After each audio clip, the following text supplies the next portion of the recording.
bạn xong cụp rộp sa chỉ thầm mấy chấm bùa ông bị chấmต่อtừนี้คือโลกคำวิจิกาหนึ่งบังหารจูนอมปีลัตพลในการสลายเฉียวได้แปะปนตัวจมวยหนึ่งอักขระวิธีสำนองปีภาษาบรเตมอจิภาษาขมายได้อาจจะถ้าเชียไอกษาคือถ้าเชียมันโชว์ใบมวยได้ยังคัดคำทวการสลายเฉียวแต่ตามแหลกคณะวิทยาศาสตร์คือยังสลายเฉียวได้แปะปนตัวจมวยหนึ่งโซเวียตให้โซเวียตนี้คือก็ยังอายกำหนดท่าตาโซไว้ให้อักขระรถแบบน่าได้ยังกลัวเสะเปียได้ยังใจโซซับปีเปียซาโบเตปีโปรการใจเปียคือยังใจเชียตูเตอก็เป็นแต่การใจเวทแต่เมียนการสำรอบดำเรือยังในเปคลาคือยังสำรอบดำเรือได้แปะพรเตยจมวยหนึ่งเทียดสอมคือยังโยกเทียดเปียซาโบเตให้มอจิขมายยังมีเทียดจิขมายอาจมีเทียดจีเปียซาขมายหรือมวยก็ปลายสังสกัดก็เป็นแต่เปคลาคือเทียดจังโน้ยังมันอาจอยู่มาซองบานเตยังเตยแต่ใช้โซซับตะมูลยังนงแหลกขณะนี้คือยังมีการมันไอกระเพียบคนนี้คือแต่ยังไตแต่มีนันนิกาปีคือตาตีมวยคือนันนิกาได้แปะปอนเตยจมวยหนึ่งการเสะอักขระรถตามแบบรักษาจิตทรัพย์หนึ่งตีปีคือการเสะอักขระรถตามแบบโซซับโดยเฉพาะคือโดยขยมบันไปเจาะรถมาให้ทาโซยังมีนซอจรานคือตัวสอบจนอย่างนี้ยังมีจรานก็เป็นแต่สมเลงคือแต่โซสมเลงยังมีแต่ดับปีเตจังวิมีการลำบากนะในขนมคาได้ยังโซยังมีแต่ดับปีก็เป็นแต่บ่ยังใจปีภาษาบารังหรือมวยโคภาษาอังเลกิมีนโซเซงไปยังนั้นจรานเจียงยังถ้าตายังสู่สมนวนถ้าตายังบ่สันเจียกใจโซซับเกตาบ่โซเกตได้เกอัดเมียนถ้าตาภาษาขมายกูโยโซไอมอจุมนัวหรือมวยก็ตาอโซไอได้ยังตรต่างตรเสนี่คือเจียปัญหาโดยเฉพาะต่อแต่นี้เราคำวิจิกาก็นังสารบ้องทัวการสลายเฉียวปีปัญหานี้ให้ดังจุดเรียบจุนโดยต่อเตยสมเยินจีนบอกในบ้านโสมกรบไอดอมบัดเทียนสักคมมาประทินกรบประสาจิตพิศาขมายนังเจียเนี่ยสำหรับสำรู้ในขนมมาการพิธีบัดบังหารในขนมเป็นนี่โสมกรบอิสระจนแต่งอ้อบ้านหนึ่งพระองค์แต่งอ้อได้มีนวัตมีนในขนมองสกาสลานีบ้านจังมาสมบัติเห็นว่าดำนางเอากรมสระเฉียวเตะโตนตัวหนึ่งโมเดลในขนมอักขระวิธีสำนองโซซับในปีกำเจขนมภาษาขมายปัจจุบันยังเคยทาภาษาแต่เมียงกาวิวอดให้เอาไว้ได้วิวอดเลื่อนจิงเกนุคือเปียมาจีพิเศษเตะโตนตัวหนึ่งปัจจัยเกษตรจังนับไปได้ยังจูบในปัญญาทำไมมาเมียนโดยจีการโปรเตสในปฏิกาเซนการมีในบาตพูดเซนการบังการในระบบปราบปรามเซนหรือก็การบังการในปัจจัยวิเชียทำไมอย่างนั้นยังเตรียมมีนเปียสำหรับสมกอลปัญญาแต่งโนบางจังในไปได้ยังจูบในปัญญาแต่งโนยังมีนจุ่มเรือส่งมาพอยเตอร์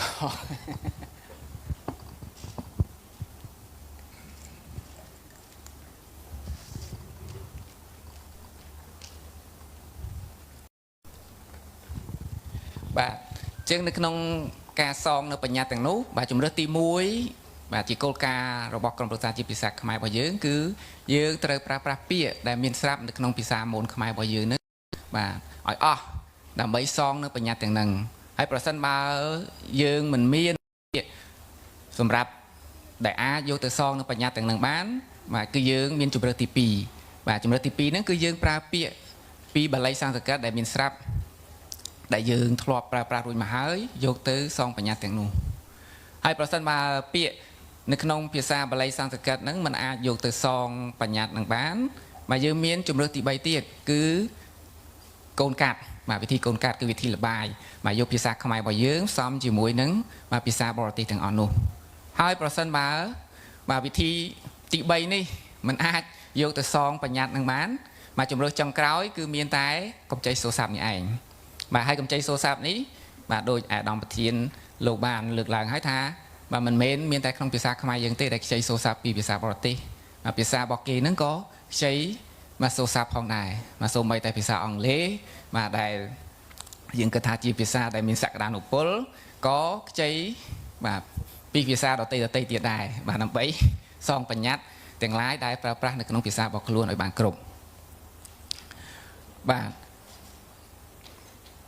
ក្នុងបរិបទនៃការខ្ចីសូរស័ព្ទនេះបាទយើងត្រូវគិតជាដំបូងហ្នឹងគឺលក្ខណៈនៃភាសារបស់ជាតិយើងបាទដើម្បីរក្សាបាននៅលក្ខណៈភាសារបស់ជាតិយើងព្រោះថាភាសាវាជាផ្នែកមួយដ៏សំខាន់នៃវប្បធម៌អញ្ចឹងដើម្បីរក្សាបាននៅវប្បធម៌និងអត្តសញ្ញាណភាសាជាតិបាទក្រមប្រឹក្សាជាតិភាសាខ្មែរហ្នឹងបានរៀបចំបាទសិក្ខាសាលាហ្នឹងជាច្រើនលើកហើយបានស្រង់អនុសាសន៍បាទពីសាធារណជនជាច្រើនបាទនៅក្នុងអង្គសិក្ខាសាលានឹងផងហើយនឹងតាមរយៈបាទបណ្ដាញសង្គមផ្សេងៗយើងទទួលយកអនុសាសន៍ផ្សេងៗនឹងជាច្រើនបាទសិក្ខាសាលាលើកទី1ហ្នឹងបាទគឺតកតងទៅនឹងបញ្ហាការកត់សូរភាសាបរទេសជាអក្សរខ្មែរនិងការកត់សូរភាសាខ្មែរជាអក្សរឡាតាំងបែបខ្មែរបាទយើងបានធ្វើឡើងនៅថ្ងៃបាទទី27ខែមិថុនាឆ្នាំ2019បាទសិក្ខាសាលាទី2គឺតកតងទៅនឹងបទពិសោធន៍ក្នុងការប្រើអក្សរឡាតាំងសម្រាប់កត់សូរភាសាខ្មែរនិងបញ្ហាគោលការណ៍នៅក្នុងការប្រើអក្សរឡាតាំងសម្រាប់កត់សូរភាសាខ្មែរបាទធ្វើឡើងនៅឆ្នាំ2000បាទសិក្ខាសាលាស្ដីពីការសិក្សាពី model នៃការបង្កើតពាក្យរបស់ក្រមប្រឹក្សាជាតិភាសាខ្មែរបាទយើងបានធ្វើកាលពីឆ្នាំ2024បាទបន្ទាប់ពីទទួលបាននៅអនុសាសន៍បាទយើងឃើញថាមតិភាគច្រើនបាទគឺស្នើឲ្យយើងបាទផ្សងសូរដែលមានស័ព្ទនៅក្នុងភាសាខ្មែរជាជាងយើងបាទត្រាប់ទៅតាមសូរបរទេសដែលគ្មាននៅក្នុងភាសាខ្មែរបាទហើយដូច្នេះហើយបានជាក្រមប្រឹក្សាជាភាសាខ្មែរបានរៀបចំបង្កើតឲ្យមានសិក្ខាសាលានេះឡើងបាទអញ្ចឹងគោលបំណងនៅក្នុងអង្គសិក្ខាសាលានេះគឺយើងចង់បង្ហាញពីលទ្ធផលនៃការស្រាវជ្រាវបែបវិទ្យាសាស្ត្រតកតងទៅនឹងការធ្វើផែនទីតម្រាយនៃភាពឆ្លើយតបគ្នារវាងសត្វតានិងអក្សរបាទនៅពាក្យថ្មីដែលយើងមិនទាន់បានអនុម័តក្នុងក្រមប្រឹក្សាជាតិភាសាខ្មែរនៅឡើយទេបាទខ្ញុំបាទសូមបាទអនុញ្ញាតប្រើពាក្យនេះជាបន្តអាសន្នសិនបាទបើត្រូវនឹងភាសាអង់គ្លេសគឺ phoneme grapheme mapping បាទនៅក្នុងការធ្វើខ្មែរនិយកម្មបាទនៃភាសាបរទេសដែលគ្មានក្នុងប្រព័ន្ធសត្វតាខ្មែរហ្នឹងឲ្យស្របតាមសូរដែលភាសាខ្មែរមានបាទគឺយើងបានយកលំនាំតាមmodel ខ្មែរនិយកម្មនៃភាសាបាលីសំស្ក្រឹតមកពីកម្ចីពីភាសាបាលីសំស្ក្រឹតហ្នឹងគឺយើងបានអនុវត្តដោយជោគជ័យរួចមកហើយបាទដូចយើងបានឃើញនៅក្នុងវចនានុក្រមខ្មែរបោះពុម្ពដោយពុទ្ធសាសនបណ្ឌិតបាទគ្រាទី5នោះបាទផែនទីតម្រាយនៃភាពឆ្លើយតបគ្នារវាងសត្វតានិងអក្សរនេះបាទគឺជាលទ្ធផលនៃការស្រាវជ្រាវមួយមានគោលបំណងធ្វើឲ្យមានភាពងាយស្រួលនិងធ្វើឲ្យឯកភាពគ្នាក្នុងកម្ចីសូរស័ព្ទដែលអាចឈានទៅសម្រាប់ជាគោលការណ៍ឯកភាពមួយអនុវត្តនៅក្នុងភាសាខ្មែរទៅថ្ងៃអនាគតព្រមទាំងអាចឲ្យយើងរក្សាបាននៅអត្តសញ្ញាណជាតិបាទចំពោះវិធីសាស្ត្រស្រាវជ្រាវបាទគឺយើងបាទស្រាវជ្រាវទ្រឹស្ដីជាដំបូងហើយយើងប្រមូលទិន្នន័យបាទតកតងទៅនឹងពាក្យកម្ចីនៅក្នុងភាសាបរទេសនានាបាទដូចជាពាក្យកម្ចីនៅក្នុងភាសាថៃពាក្យកម្ចីនៅក្នុងភាសាចិនបាទពាក្យកម្ចីនៅក្នុងភាសាកូរ៉េពាក្យកម្ចីនៅក្នុងភាសាជប៉ុនជាដើមបាទយើងក៏បានធ្វើសិក្ខាសាលាមួយតកតងទៅនឹងពាក្យកម្ចីបាទនៃភាសាបរទេសនេះកាលពីបាទប្រហែលខែមុនដែរបាទបន្ទាប់មកយើងបាទស្រាវជ្រាវតាមបែបបរិមាណវិស័យដើម្បីជ្រើសរើសស្លាកគំរូដោយស្រង់ទិន្នន័យបាទពាក្យកម្ចីពីវចនានុក្រមខ្មែរបោះពុម្ពដោយពុទ្ធសាសនបណ្ឌិតនិងសត្យានុក្រមខេមរៈយន្តកម្មឆ្នាំ1973ហើយចុងក្រោយគឺសត្យានុក្រមខ្មែរដែលបោះពុម្ពដោយក្រមប្រឹក្សាជាភាសាខ្មែរឆ្នាំ2024ដើម្បីយើងពិនិត្យមើលពីបាទការវិវត្តនៃបាទវិធីកម្ចីរបស់បាទបុព្វបុរសយើងថាតើលោកបានអនុវត្តបែបណាខ្លះ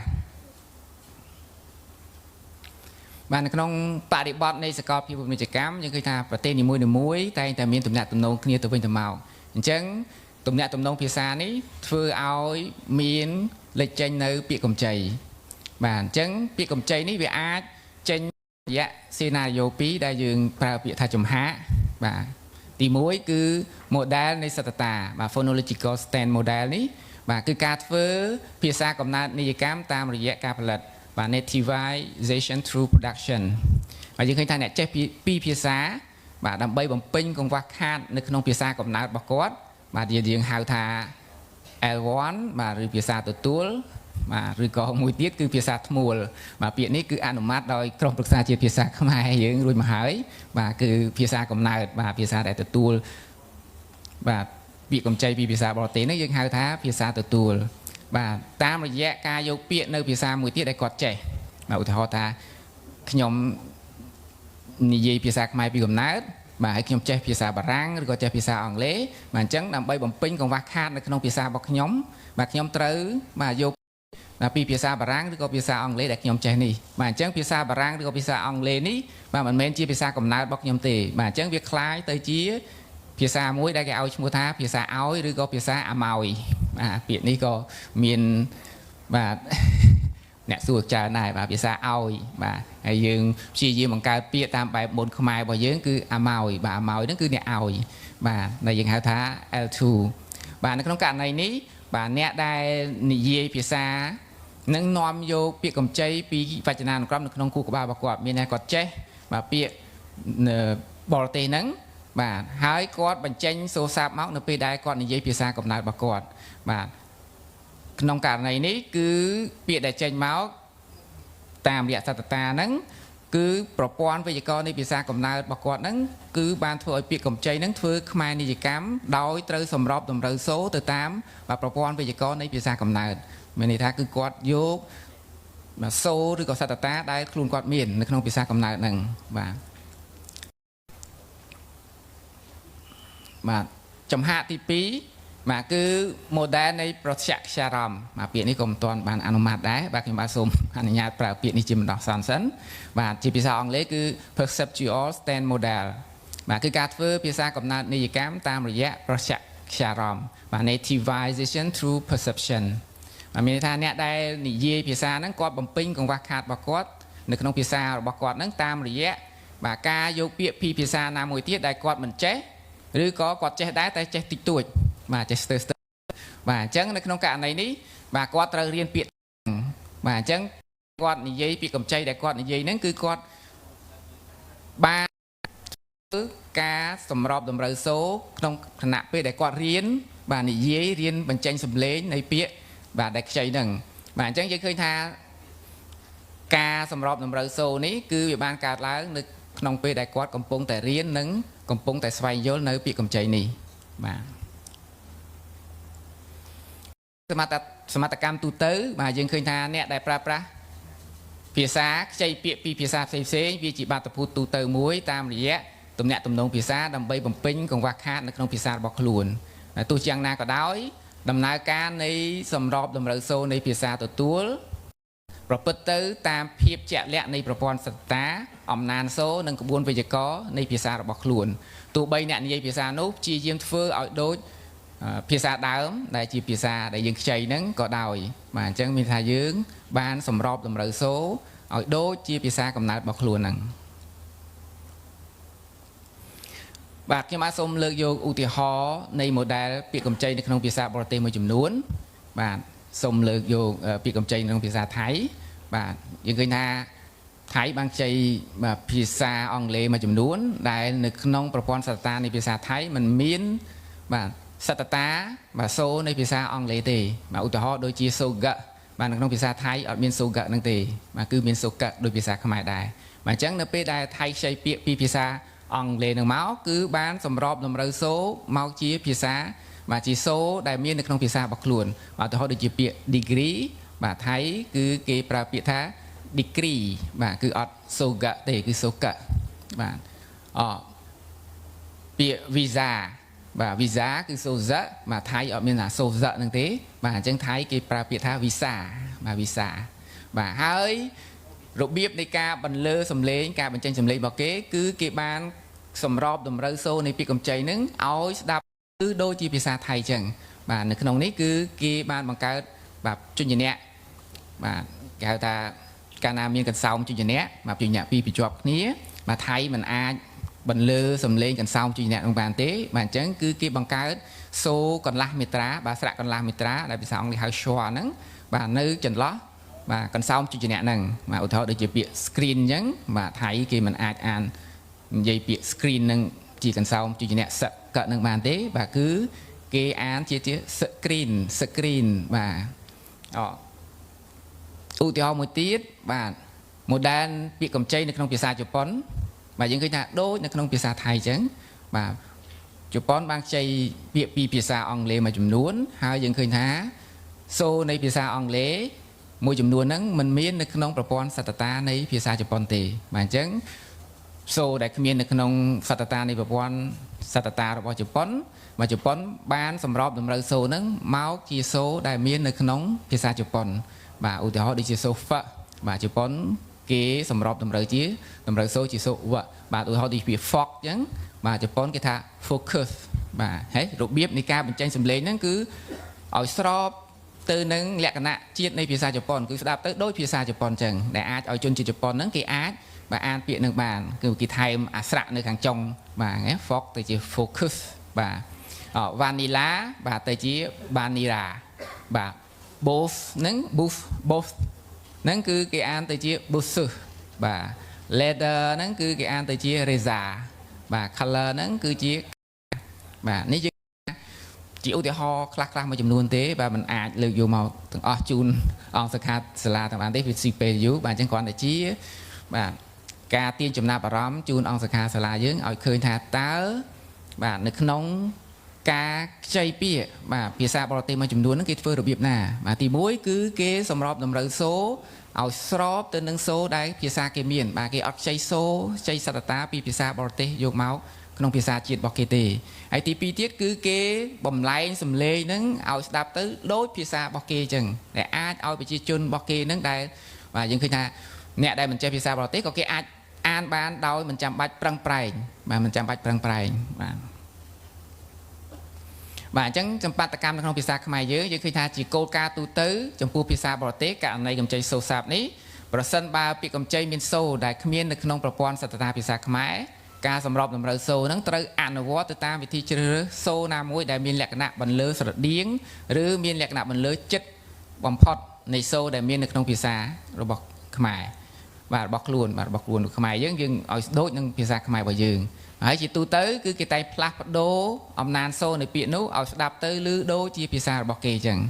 បាទចំពោះភាសាខ្មែររបស់យើងបាទយើងសូមធ្វើជាសមត្ថកម្មមួយសិនថាករណីកម្ចីសូរស័ព្ទពីភាសាបរទេសបាទជាពិសេសគឺភាសាបារាំងអង់គ្លេសបាទយើងសូមលើកយកក្នុងករណីភាសាបារាំងអង់គ្លេសព្រោះបច្ចុប្បន្ននេះបាទយើងខ្ចីពាក្យពីភាសាបារាំងអង់គ្លេសនេះច្រើន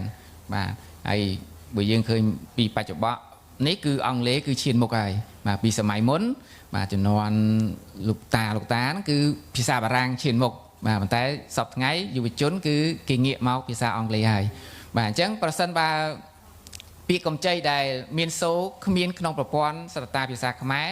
ការសម្របតម្រូវសូរហ្នឹងត្រូវអនុវត្តតាមវិធីដែលជ្រើសរើសយកសូរណាមួយដែលមានលក្ខណៈបន្លឺស្រដៀងឬលក្ខណៈបន្លឺចិត្តបំផុតដែលមាននៅក្នុងភាសាខ្មែររបស់យើងបាទអញ្ចឹងសំណួរសួរថាបើមូលហេតុអ្វីបានជាការសម្របតម្រូវសូរនេះត្រូវយកជញ្ញៈដែលមានទីបន្លឺដែលមានទីតាំងចិត្តហើយនឹងក្បែរបំផុតយើងឃើញថាការបន្លឺសូរជញ្ញៈវាអាស្រ័យទៅនឹងចលនានៃសរីរាង្គដែលត្រូវជួបគ្នាត្រង់ទីតាំងណាមួយរវាងបាទសរីរាង្គបន្លឺអសកម្មហើយនិងសរីរាង្គបន្លឺសកម្មបាទតែសរីរាង្គបន្លឺអសកម្មហ្នឹងវាស្ថិតនៅត្រង់ណាបាទគឺវាស្ថិតនៅផ្នែកខាងលើបាទគឺមានថាវាអត់មានចលនាទេបាទគឺបបោមាត់លើរបស់យើងធ្មេញលើហើយនឹងក្រអូមជាដើមបាទសរីរាង្គបន្លឺសកម្មបាទគឺវាអាចមានចលនាបានបាទគឺមានដូចជាបាទបបោមាត់ក្រោមបាទបបោមាត់ក្រោមយើងអាចចុះក្រោមឡើងលើបានបាទធ្មេញក្រោមបាទអាចចុះក្រោមឡើងលើបានហើយនឹងជាពិសេសគឺអណ្ដាតបាទអណ្ដាតនេះមានតួនាទីសំខាន់បាទបើសិនជាអត់អណ្ដាតបាទអត់អាចនិយាយភាសាកើតទេបាទអញ្ចឹងភាសានីមួយវាអាចមានទីបន្លឺស្រដៀងគ្នាហើយក៏អាចមានទីបន្លឺជញ្ញៈហ្នឹងមិនដូចគ្នាដែរ mà ca nắng vừa áo ca bần lơ cho nhìn nhẹ một chấm nuốn chôn chiết đai mình men chi mà cha phía xa đai từ riêng phía xa bỏ tê núng mình ai bần lơ xốp cho nhìn nhẹ và từ tam và thò mà chiết này phía xa bọc luôn thì còn tay dương ai chi diêm bần lơ xô đai miên ai dương bàn và tay ca bần lơ nó cứ trâu prang prang hơi miên lẹt nát bài sập bạn đi mệt và ai bài sập bạn đi mệt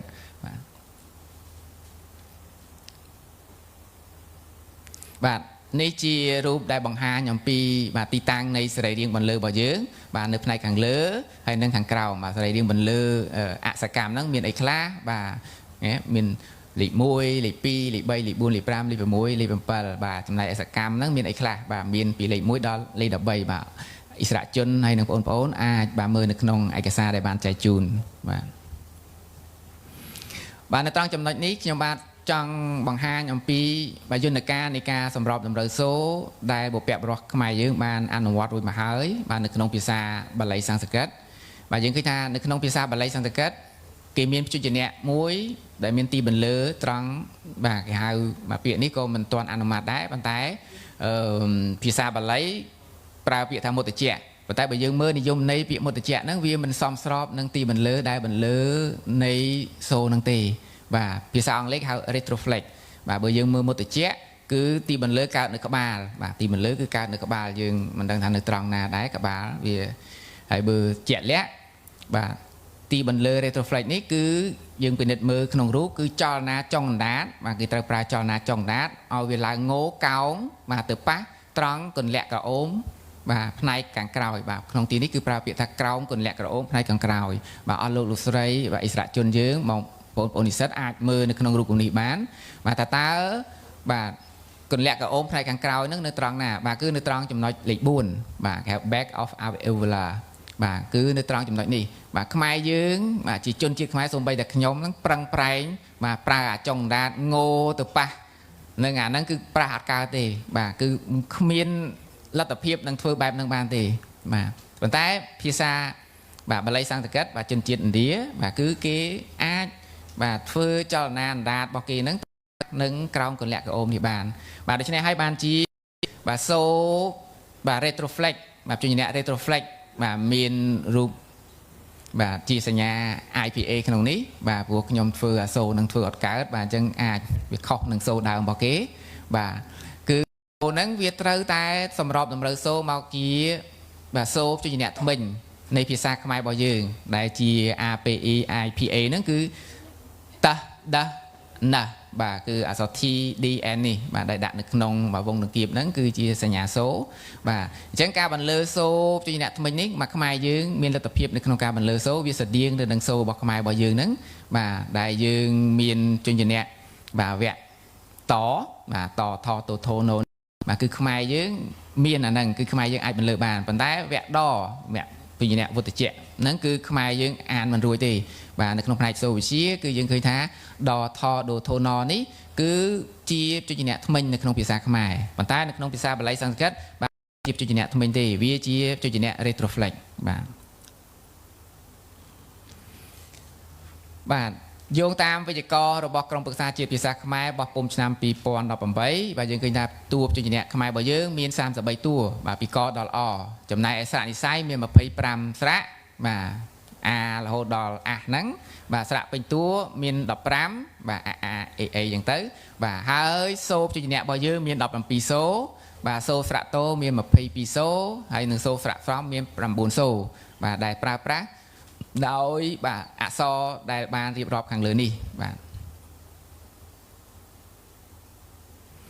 và chúng tôi ti bình lỡ và cứ dương ban bài trai từ tam ti bình lỡ ní và dương khai thaสอบไงนี้บาดในนองไอกษาโซเชียทำไมนั้นตีบันเลอกีใบใจจีบบุญทอมมาปีมวลเมาส์เป็นตีบันเลอตุ้ยโดยบาอิสระจนให้นางปนต่างอ้อบานเป็นดัดมือในของตารางนางจังบาคือเมียนชนะนั้นบาเมียนลาบยานั้นบาเมียนลาบโยแดนทอลบาแดนทอลไอเวลเลอร์บาโพสไอเวลเลอร์รีโทรเฟล็กซ์พาราทอลไฮเวลเลอร์ให้นางกรดทอลหนึ่งปัจจัยสอบไงนี่คือเก็บใบใจจีบบุญทอมตีแต่ตามจอลนาในสระเรียงบันเลอหนึ่งแต่รองบาเมียนลาบยานั้นคือแตะโตแต่หนึ่งจอลนาในบ่โบมวด បាទឲ្យតែជួយជាអ្នកណាដែលតេតូននឹងចលនានៃបបោមាត់បាទទោះបីវាមានលក្ខណៈបន្លឺខ្លាយគ្នាតិចតួចហ្នឹងគឺគេចាត់ទុកថាពួកឡាប់យ៉លហ្នឹងហើយបាទ coronal ហ្នឹងគឺតេតូនទៅនឹងចលនាចុងអណ្ដាតហើយនឹងបាទធ្មេញបាទចុងអណ្ដាតនៃនឹងធ្មេញបាទ dorsal ហ្នឹងគឺតេតូនទៅនឹងខ្នងអណ្ដាតគល់អណ្ដាតហើយនឹងបាទរនាំងក្រអូមបាទក្រអូមផ្នែកខាងក្រោយហ្នឹងបាទឡាងរ៉ាំងហ្គលហ្នឹងគឺតេតូនទៅនឹងដើមកហើយនឹងចន្លោះខ្សែសំឡេងបាទអញ្ចឹងទីបន្លឺធំនៅក្នុងការបែងចែកនៃសូជំនៈគឺគេបែងចែកជា4ធំហ្នឹងប៉ុន្តែវាមានទីបន្លឺលម្អិតទូចនៅក្នុងហ្នឹងបាទដោយបានបញ្ជាក់នៅក្នុងតារាងហ្នឹងអញ្ចឹងបាទវាមានច្រើនជាងហ្នឹងទៀតប៉ុន្តែខ្ញុំបាទសូមលើកយកតែប៉ុណ្្នឹងបាទដើម្បីបង្ហាញសូជំនៈដែលខ្មែរយើងមាន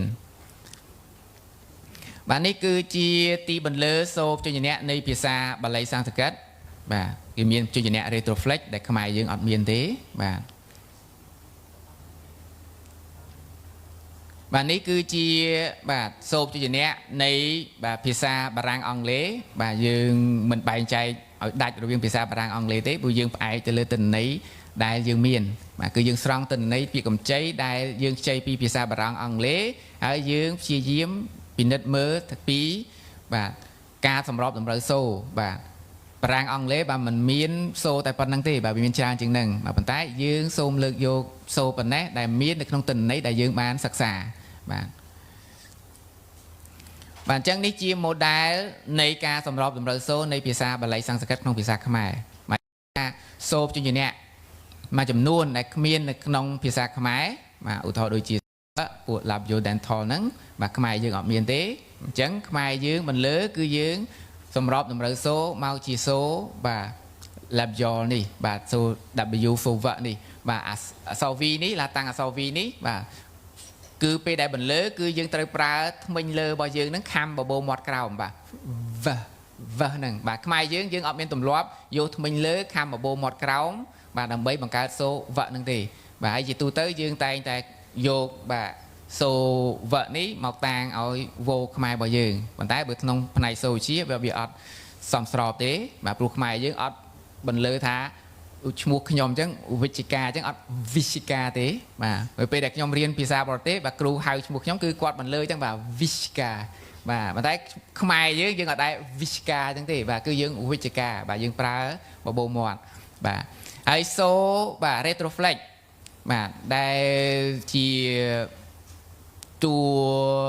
អក្ខរក្រមជញ្ញៈបាទនៅក្នុងវគ្គដហ្នឹងគឺពួកជញ្ញៈ retroflex ហ្នឹងបាទមានដថដូថូណហ្នឹងបាទត្រូវសម្របតម្រូវសូជាជញ្ញៈថ្មិញបាទតដណហ្នឹងបាទតដតថតថបាទនៅក្នុងភាសាខ្មែរយើងបាទអញ្ចឹងបានវគ្គដហើយនិងវគ្គតនេះនៅក្នុងផ្នែកសូវិទ្យាគឺវាមានសូដូចគ្នាបាទប៉ុន្តែនៅក្នុងភាសាបាលីសំស្ក្រឹតសូវាអត់ដូចគ្នាទេបាទទីបន្លឺវាខុសគ្នាបាទមួយ retroflex មួយទៀត dental បាទអញ្ចឹងយកតាមលំនាំ model នេះបាទយើងព្យាយាមបាទស្រង់ឧទាហរណ៍តលហិកបាទមាននៅក្នុងឯកសារចែកជូនហ្នឹងបាទអិសរាជជនបាទបងប្អូនអាចពិនិត្យមើលបាទដោយខ្លួនឯងបានបើសិនជាមានចម្ងល់ចាំលើកយកមកជាសំណួរបាទខ្ញុំអត់អានហ្នឹងទេដើម្បីកុំឲ្យខាតពេលព្រោះយើងមានពេលវេលាតិចតួចបាទនេះជាសំណើ model នៃការសម្របសូបាទនៃភាសាបារាំងអង់គ្លេសនៅក្នុងភាសាខ្មែររបស់យើងបាទយើងឃើញថាសូដែលភាសាខ្មែរយើងមានបាទពាក្យកម្ចីបាទសូហ្វសូវហ្នឹងយើងបានធ្វើ mapping បាទ grapheme phoneme grapheme ហ្នឹងបាទមកជាសូនៃភាសាខ្មែររបស់យើងដោយមានអក្សរតំណាងបាទអិសរាជជនអាចមើលនៅក្នុងឯកសារតំណាងរបស់យើងបានបាទសូហ្វសូវហ្នឹងបាទជាសូបាទសញ្ញាព្រួយហ្នឹងបាទពណ៌ក្រហមគឺជាសូដែលខ្មែរយើងគ្មានបាទអញ្ចឹងសញ្ញាព្រួយហ្នឹងគឺជាបាទផែនទីតម្រាយផ្លូវបាទឲ្យដឹងថាតើសូហ្នឹងវាគួរតែបាទសម្របតម្រូវសូមកបែបណាបាទនេះគឺមិនមែនជាការអត្តនោម័តរបស់ក្រមការងារស្រាវជ្រាវទេបាទយើងពិនិត្យមើលទៅលើពាក្យ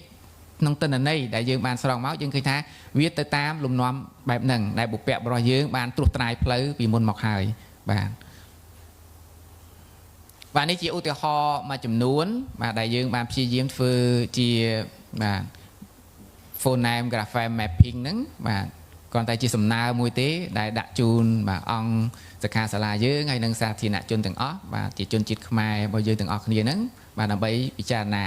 បាទពីព្រោះភាសាខ្មែរមិនមែនជារបស់ក្រុមណាមួយទេបាទភាសាជារបស់យើងទាំងអស់គ្នាបាទជាភាសាខ្មែរជារបស់បាទជនជាតិខ្មែរបាទប្រជាជនកម្ពុជាទាំងអស់ហ្នឹងបាទដែលនិយាយភាសាខ្មែរហ្នឹងបាទនេះជាឧទាហរណ៍មួយចំនួនបាទអិសរាជជនហើយនឹងបាទបងប្អូនទាំងអស់អាចអានបាននៅក្នុងឯកសារដែលបានចែកជូនហ្នឹងបាទ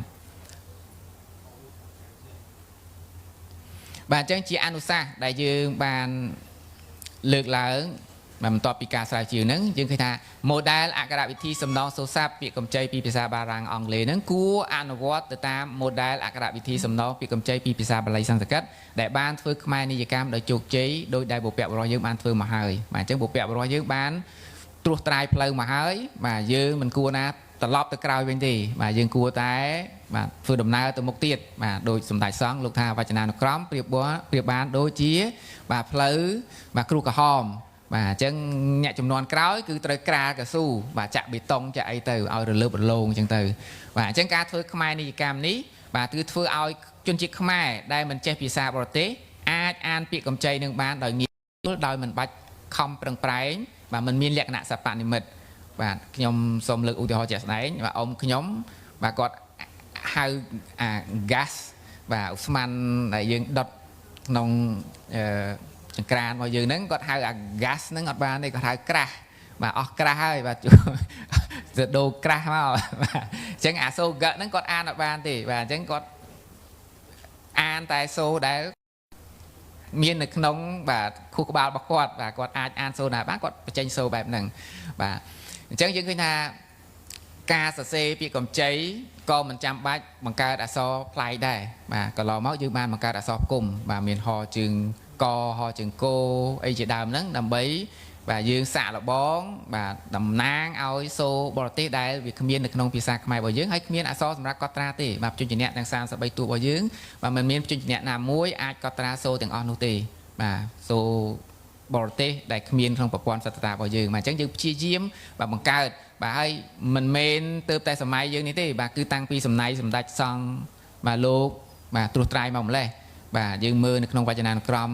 បាទគ្រាទី5ហ្នឹងយើងឃើញថាមានការបង្កើតអក្សរហជើងសហជើងកហជើងគោជើងហអីហ្នឹងដើម្បីបាទសាកល្បងកត់ត្រាសូរដែលគ្មាននៅក្នុងភាសាខ្មែររបស់យើងបាទអញ្ចឹងយើងឃើញថាការបង្កើតអក្សរនេះវាជះឥទ្ធិពលបាទមិនល្អបាទតកតងទៅនឹងការធ្វើ digital និយកម្មនៃភាសាខ្មែររបស់យើងឃើញថាគុណសម្បត្តិនៃការធ្វើខ្មែរនិយកម្មហ្នឹងអាចឲ្យយើងជៀសវាងការបង្កើតអក្សរផ្គុំចម្លែកបាទយើងឃើញថាហជើងកហជើងគោនេះបើគិតពីកន្សោមជញ្ជនៈនៃភាសាខ្មែររបស់យើងគឺអត់ដែលមានទេបាទនៅក្នុងការផ្សំរវាងកន្សោមជញ្ជនៈខ្មែរហជើងកហជើងវោនេះមែនទេទៅហជើងវោមិនអាចកើតមាននៅក្នុងពាក្យនៃភាសាខ្មែររបស់យើងបានទេប៉ុន្តែបុព្វបុរសយើងបានបង្កើតហជើងវោនេះមកបាទមែនទេទៅគឺបង្កើតមកគឺសម្រាប់កត់ត្រាសូវៈទេបាទយើងឃើញមានពាក្យហ្វូងបាទហជើងវោមែនប៉ុន្តែមិនអានថាហ្វូងទេគឺវងបាទណាចៅវាយហជើងវោមែនប៉ុន្តែមិនចៅហ្វាយសូហ្វៈហ្នឹងទេបាទគឺសូវៈបាទហជើងម៉ូក៏មានដែរបាទហជើងម៉ូយើងបាទយើងហៅថាម៉េចបាទគឺម៉បាទមែនទេទៅអាហហើយនឹងជើងនេះបាទបើយើងតាមសង្កេតទៅតាមទិន្នន័យហ្នឹងគឺជាការបាទឆ្នៃបង្កើតមួយសម្រាប់ជំនួសឲ្យសញ្ញាវណ្ណយុត្តបាទ modificator បាទយើងឃើញទេវោបើយើងចង់ឲ្យវាទៅជាវយើងត្រូវដាក់ modificator បាទប៉ុន្តែបុព្វបុរសយើងលោកឆ្នៃបង្កើតមួយបែបទៀតបាទគឺយកអក្សរហនឹងទៅប្រើបាទហជើងវោហ្នឹងគឺស្មើនឹងវបាទហជើងម៉ូបាទអក្សរម៉ូយើងអាចបង្កើតទៅជាគូជញ្ជនៈពូអបាទម៉ូពូអូពូអយើងអាចប្រើ modificator ទៅជាម៉ប៉ុន្តែបុព្វបុរសយើងលោកបង្កើតអក្សរហជើងម៉ូបាទហជើងម៉ូគឺម៉យើងមានក្នុងពាក្យម៉បាទម៉ដំរីឬក៏ជាដើមហ្នឹងបាទដែលលោកបានបង្កើតមកហើយប៉ុន្តែយន្តការហ្នឹងបើសិនជាយើងព្យាយាមបន្ថែមវាឲ្យច្រើនទៅ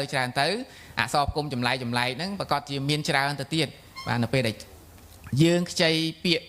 បាទពីភាសាបរទេសមួយចំនួនមិនមែនតែភាសាបារាំងអង់គ្លេសទេថ្ងៃមុខទៅអាចពីភាសាអីណាផ្សេងទៀតបាទអញ្ចឹងសូនៃភាសារបស់គេអត់មាននៅក្នុងភាសាខ្មែររបស់យើងទេបាទអញ្ចឹងយើងត្រូវធ្វើម៉េចតែប្រឹងបង្កើតបាទតួអក្សរបន្ថែមហ្នឹងដើម្បីសងបាទសូរបស់គេបាទដើម្បីកុំឲ្យជន់នឹងបាទពាក្យខ្មែរយើងបាទអញ្ចឹងការ ធ្វើខ្មែរនិយកម្មនេះអាចជៀសវាងឲ្យយើងបាទមិនបង្កើតតួអក្សរគុំបាទចម្លែកបាទសម្រាប់កត់ត្រាសូបរទេសថ្មីដែលនាំឲ្យឈានទៅការបញ្ចូលសតតាថ្មីនៅក្នុងប្រព័ន្ធសតតានៃភាសាខ្មែរបាទខ្ញុំបានអានឯកសារបរទេសមួយចំនួនបាទថាសូហ្វបាទគេបានដាក់បញ្ចូលនៅក្នុងប្រព័ន្ធបន្លឺសូនៃភាសាខ្មែរប៉ុន្តែគេដាក់ក្នុងវងកញ្ចក់ថាពាក្យកម្ចីបាទមានតែពាក្យកម្ចីតែប៉ុណ្ណោះប៉ុន្តែអនាគតទៅយូរទៅបាទវានឹងคล้ายទៅជាសតតាសូនៃភាសាខ្មែរដោយស្វ័យប្រវត្តិបាទអញ្ចឹងការប្រើតួជញ្ជនៈខ្មែរដែលមានស្រាប់បាទសម្រាប់កត់ត្រាសូដែលមានលក្ខណៈបន្លឺប្រហាអែលនៅសូនៃភាសាបរទេសបាទគឺវាជាយន្តការមួយរួមចំណែកនៅក្នុងការអភិរក្សបាទយើងអភិរក្សអក្សរសាស្ត្ររបស់យើងបាទដូចជាការអភិរក្សវប្បធម៌ហើយនិងអត្តសញ្ញាណជាតិរបស់យើងអញ្ចឹងបាទកុំឲ្យបាត់បង់ទៅណាបាទនឹងការអភិវឌ្ឍភាសាខ្មែរការអភិវឌ្ឍនេះមានន័យថា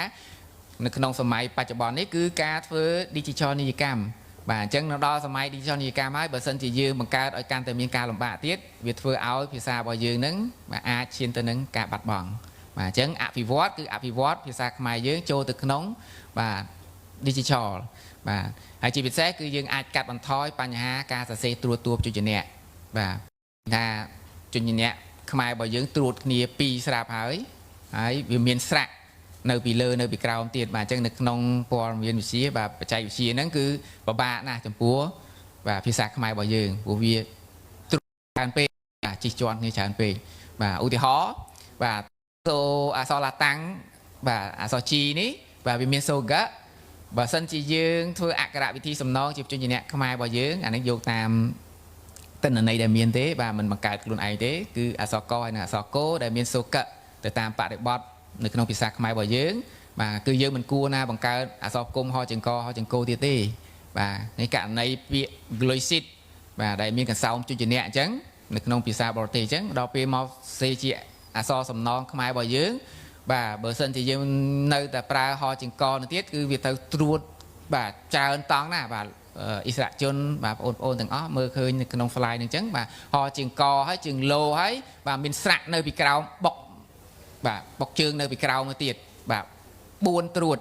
បាទអញ្ចឹងដែលបង្កឲ្យមានការលំបាកនៅក្នុង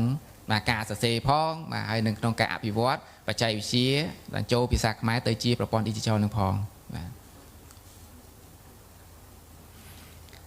បាទអញ្ចឹងតើយើងត្រូវដោះស្រាយបញ្ហាអក្សរគុំដែលយើងបានបង្កើតរួចមកហើយមានហជើងវោហជើងវោត្រីសាបហជើងកហជើងគោហជើងសហជើងសត្រីសាបមានសជើងសទៀតបាទហើយមានសជើងហទៀតហើយក្នុងហ្នឹងបាទមានគោជើងហដែរបាទអិសរាជជនហើយនឹងបងប្អូនប្រហែលជាមិនដែលឃើញអាគោជើងហនោះទេប៉ុន្តែអាចមើលនៅក្នុងវចនានុក្រមខ្មែរគ្រាទី5បាទបើកនៅក្នុងបាទការបញ្យលបាទអក្សរហបាទបើកទៅឃើញហើយបាទគឺមានការបង្កើតបាទគោជើងហហ្នឹងនៅក្នុងសេចក្តីបញ្យលបាទក្នុងវចនានុក្រមហ្នឹងបាទអញ្ចឹងបើយោងតាមទិន្នន័យដែលយើងបានស្រង់មកចំនួនពាក្យកម្ចីពីភាសាបារាំងអង់គ្លេសដែលប្រើប្រាស់អក្សរគុំហ្នឹងនៅមិនទាន់មានចំនួនច្រើនណាស់ណានៅឡើយទេបាទគឺសរុបទាំងអស់មានចំនួន122ពាក្យបាទក្នុងហ្នឹងគឺហជើងវោមាន48ពាក្យបាទហជើងកហជើងគោហ្នឹងគឺមាន25ពាក្យបាទគោជើងហហ្នឹងមាន3ពាក្យគត់នៅក្នុងវចនានុក្រមបាទគ្រាទី5ហ្នឹងបាទហជើងសហជើងសត្រីសាបហ្នឹងមាន42សជើងសមានតែ1ពាក្យទេបាទហើយសជើងហហ្នឹងក៏មានតែ3ពាក្យដែរបាទអញ្ចឹងយើងឃើញថាចំនួននេះនៅមិនទាន់ច្រើននៅឡើយទេបាទអញ្ចឹងយើងនឹងមានពេលសម្រាប់បាទពិចារណាបាទបើសិនជាវាច្រើនហើយបាទប្រជាជនខ្មែរទាំងអស់បាទអិសរាជជនយើងទាំងអស់ធ្លាប់ដៃធ្លាប់ភ្នែកស៊ាំភ្នែកហើយបាទហ្នឹងអត់អាចធ្វើអីបានទេបាទមានតែប្រឹងប្រែងទៅមុខទៀតបាទប៉ុន្តែករណីនេះម៉ោងនេះបាទយើងនៅមិនទាន់ពេលនៅឡើយទេបាទយើងនៅអាចកែសម្រួលបានបាទអញ្ចឹងតើយើងត្រូវធ្វើបែបណាបាទអញ្ចឹងបាទក្រុមការងារស្រាវជ្រាវគម្រោងនេះបានស្នើដំណោះស្រាយ2បាទដំណោះស្រាយទី1បាទករណីអក្សរគុំហជើងវោហជើងសនេះបាទចំពោះអសាធារណនាមដែលយើងបានប្រើប្រាស់ជាយូរមកហើយបាទលើកលែងតែពាក្យកម្ចីថ្មី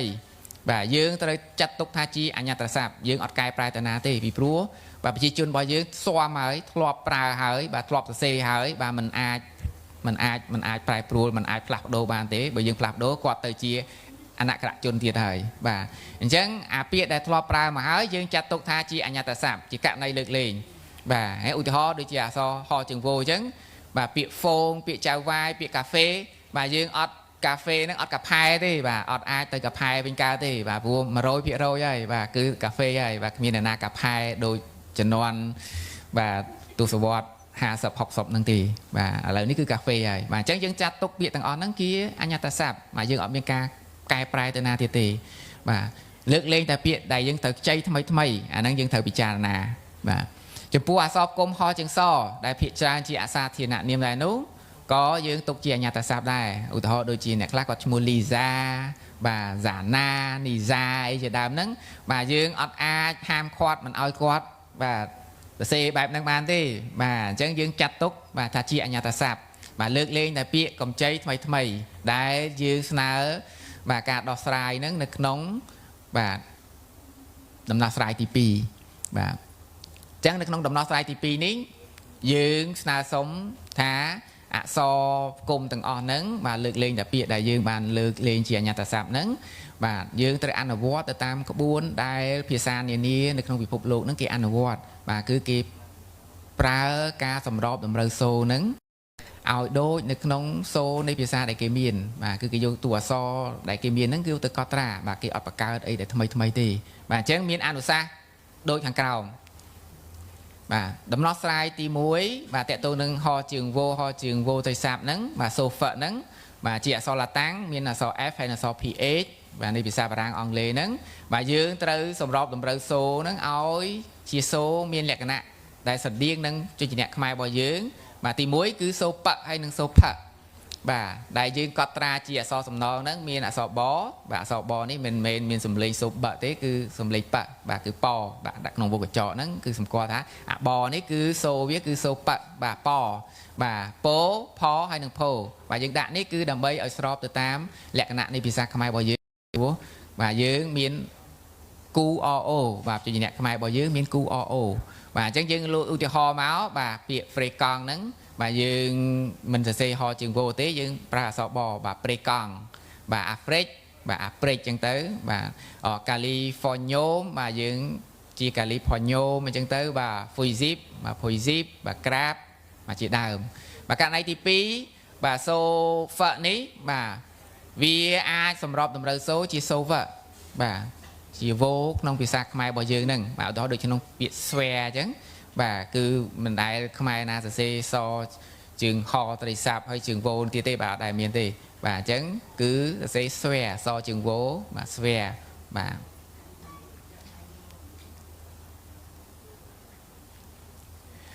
បាទចំពោះការដោះស្រាយអក្សរគុំហជើងសត្រីសាបដែលកត់ត្រាសូសនេះបាទក៏យើងបាទស្នើឲ្យមានការសម្របតម្រូវសូជាសូជញ្ញៈដែលស្រដៀងនឹងសូជញ្ញៈភាសាខ្មែរដែលមានស្រាប់ហ្នឹងគឺសូសបាទជញ្ញៈជើងថ្មិញហ្នឹងបាទដែលយើងសរសេរជាអក្សរសំណងគឺសហើយនិងសត្រីសាបបាទគូ RO បាទសជញ្ញៈពួក អសត្រីសាបហ្នឹងជញ្ញៈពួក អូបាទឧទាហរណ៍ដូចជាអាសូតបាទគឺយើងមិនប្រើហជើងសទេបាទយើងប្រើជាអក្សរសបាទមីកូសបាទយើងមិនប្រើហជើងសទេយើងប្រើអក្សរសបាទយើងព្យាយាមរកទីតាំងបាទព្យញ្ជនៈដែលនៅខាងដើមឬក៏នៅខាងចុងនៃពាក្យបាទជាទីតាំងគេហៅក្នុងពាក្យបច្ចេកទេសបាទជា first consonant ហ្នឹងបាទឬក៏នៅក្នុងfinal consonant ហ្នឹងបាទចំពោះការដោះស្រាយអក្សរគុំសជើងហនេះបាទដែលកត់ត្រាសូshនេះបាទនៅក្នុងភាសាបរទេសបាទដោយពាក្យខ្មែរយើងបានធ្វើរួចមកហើយពាក្យ machine បាទម៉ាស៊ីនហ្នឹងបាទគឺយើងខ្ចីពីបារាំងទេបាទសូគេដើមគឺ machine បាទគឺសូshបាទប៉ុន្តែខ្មែរយើងគឺយើងអត់មានទៅជាshដូចភាសាគេទេបាទហើយក៏មិនសរសេរអក្សរសជើងហដែរបាទអស់លោកស្រីបាទអិសរាជជនទាំងអស់បាទបងប្អូននឹងអាចមើលក្នុងវចនានុក្រមរបស់សម្ដេចព្រះសង្ឃរាជបាទគ្រាទី5ហ្នឹងគឺម៉ាស៊ីនហ្នឹងគឺមានសរសេរសជើងហបាទមានប៉ុន្តែលោកសម្រួលបាទលោកធ្វើខ្មែរនិយកម្មបានមួយចំនួនធំហើយពីកម្ចីពីភាសាបរទេសហ្នឹងភាសាបារាំងហ្នឹងបាទគឺម៉ាស៊ីនដែលយើងសរសេរសពថ្ងៃនេះហើយយើងអានស្ទើរតែមិនដឹងថាហ្នឹងពាក្យកម្ចីទៀតបាទអញ្ចឹងយើងឃើញថាយើងអាចមានលទ្ធភាពនៃការបាទ ធ្វើការសម្របតម្រូវសូបជួយអ្នកដែលគ្មាននៅក្នុងភាសាខ្មែររបស់យើងនឹងតាមលក្ខណៈនៃភាសាជាតិរបស់យើងដែលមានហើយមានតួអក្សរស្រាប់សម្រាប់កត់ត្រាហ្នឹងបាទអត់ស្មុគស្មាញទៅបង្កើតបាទជួយអ្នកគុំបាទមែនទែនទៅបាទបងប្អូនខ្ញុំខ្លះនៅតាមជនបទហ្នឹងបាទពាក្យដែលក្រុមប្រឹក្សាជាតិយើងបានអនុម័តហ្នឹងយកទៅឲ្យគាត់មើលអត់ដាច់ទេបាទព្រោះយើងមានអក្សរគុំគាត់ថាហ្នឹងដឹងអានតែមិនទេបាទលើកលែងតែអ្នកដែលចេះភាសាបរទេសអ្នកដែលចេះភាសាបរទេសគាត់អានបានប៉ុន្តែអ្នកដែលមិនធ្លាប់រៀនភាសាបរទេសខ្ញុំសាកល្បងយកពាក្យដែលក្រុមប្រឹក្សាជាតិភាសាខ្មែរបាទលោកបានអនុម័តហ្នឹងបាទពាក្យដែលមានអក្សរគុំហ្នឹងយកទៅឲ្យគាត់មើលគាត់កវីក្បាលថាមិនដឹងអានថាម៉េចទេបាទបាទអញ្ចឹងនេះគឺជាបាទឧទាហរណ៍ដែលជាសំណើទេគ្រាន់តែជាសំណើយកមកបង្ហាញជូនបាទអិសរាជជនហើយនិងបងប្អូនហើយនិងសាធារណជនទាំងអស់បាទបានជាគតិពិចារណាថាតើបាទយើងត្រូវដោះស្រាយបែបណាបាទអញ្ចឹងអិសរាជជនអស់លោកស្រីបាទបងប្អូនអាចមើលក្នុងឯកសារនឹងបានបាទដើម្បីបាទជាគតិហើយបើមានសំណួរបាទសូមពេលដែលបញ្ចប់បទបង្ហាញបាទអាចលើកជាសំណួរបាទខ្ញុំបាទនឹងព្យាយាមបាទឆ្លើយជូនបាទហើយឆ្លើយមិនបានសូមអាយដាមប្រធានជួយបន្ថែមបាទអញ្ចឹងខ្ញុំបាទសូមបញ្ចប់បាទបទបង្ហាញត្រឹមប៉ុណ្ណេះបាទសូមអរគុណអាយដាមប្រធានបាទសូមអរគុណអ្នកទាំងអស់